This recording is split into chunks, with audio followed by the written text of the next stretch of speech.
एक शहर में एक मध्यम परिवार रहता था। परिवार में माता पिता और एक 25 साल की बहुत ही बदसूरत और काली लड़की थी। दांत भी उसके बाहर निकले थे, पर उसे अपने रंग और बदसूरती का जरा भी अफसोस नहीं था, क्योंकि उसकी माँ उसे बहुत प्यार करती थी। वो हमेशा खुश रहती और वो खाने में एक नंबर की पेटू और पढ़ने लिखने में महाभोंदू थी। पेटू होने की वजह से शरीर भी बेडौल हो गया था। एक खूबी उसमें यह भी थी कि जहाँ रहती हंसते मुस्कुराते रहती और सबको भी हंसाते रहती। मन की बहुत अच्छी थी वो लड़की। उस नेक दिल लड़की का एक शौक भी था, खाना बनाने का। खूब मन से खाना बनाती, बड़े चाव से मसाला पीसती, खाना बनाने की किताबें खूब ध्यान लगाकर पढ़ती। टीवी रेडियो पे भी पाक कला के प्रोग्राम को बड़े ध्यान से देखती सुनती। उसे कोई भी खाना बनाना होता तो बड़े प्रेम से बनाती।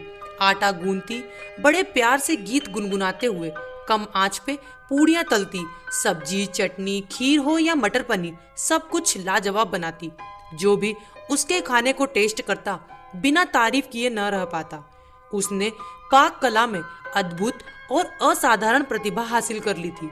किंतु हमारे समाज की ये विडंबना ही है कि लड़की की कला और व्यवहार को नजरअंदाज कर केवल उसके शरीर की खूबसूरती को ही महत्व दिया जाता है। सब लोग उस लड़की को मनहूस कहते थे। उसके काले रंग और बदसूरत होने से कोई उसे प्यार नहीं करता था, लेकिन उसकी माँ उसे बहुत प्यार करती थी। आज तक माँ ने उसे डांटा तक नहीं था और वह भी माँ से बहुत प्यार करती थी। हर बार की तरह आज सुबह भी उसकी शादी के लिए जो लोग आए थे, उन सब ने खाने की बहुत तारीफ की, लेकिन लड़की को देखकर मना करके चले गए। कुछ देर बाद वह लड़की भी तैयार होकर किसी को बिना कुछ बताए कहीं चली गई। शाम में जब वो लौटी तो घर का माहौल बहुत गर्म था। उसके पिताजी माँ पे बहुत गुस्सा कर रहे थे। बोल रहे थे, पता नहीं कौन से पाप के बदले ये मनहूस लड़की ने हमारे घर जन्म लिया।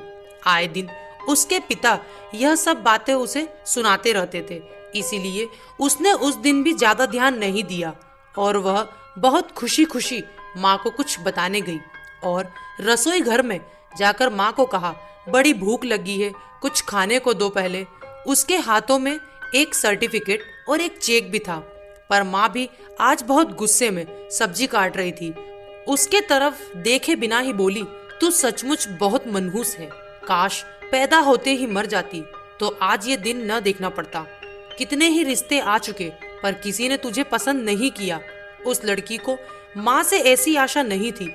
माँ ने पहले कभी उससे इस तरह बात नहीं की थी। उसका दिल बैठ गया और उसकी खुशी उड़ गई।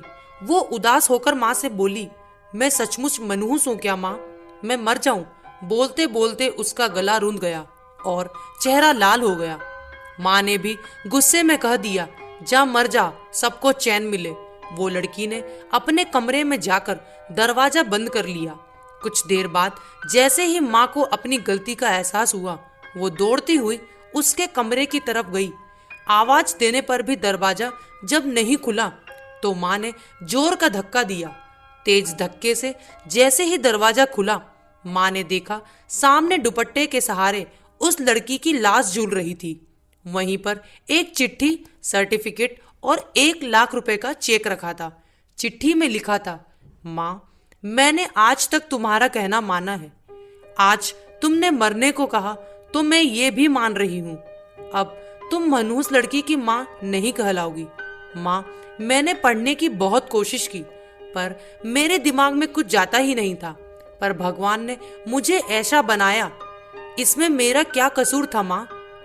मुझे सबने काली, मनहूस, भोंदू सब कहा, पर मुझे कभी बुरा नहीं लगा। पर आज तुम्हारे मुंह से सुनकर मुझे बहुत बुरा लगा मेरी प्यारी माँ।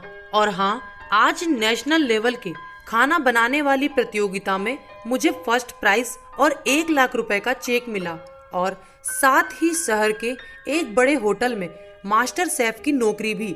और पता है माँ, आज मेरी जिंदगी का सबसे खुशी का दिन था, क्योंकि पहली बार वहाँ सबने मुझे कहा था, देखो ये कितनी भाग्यशाली लड़की है।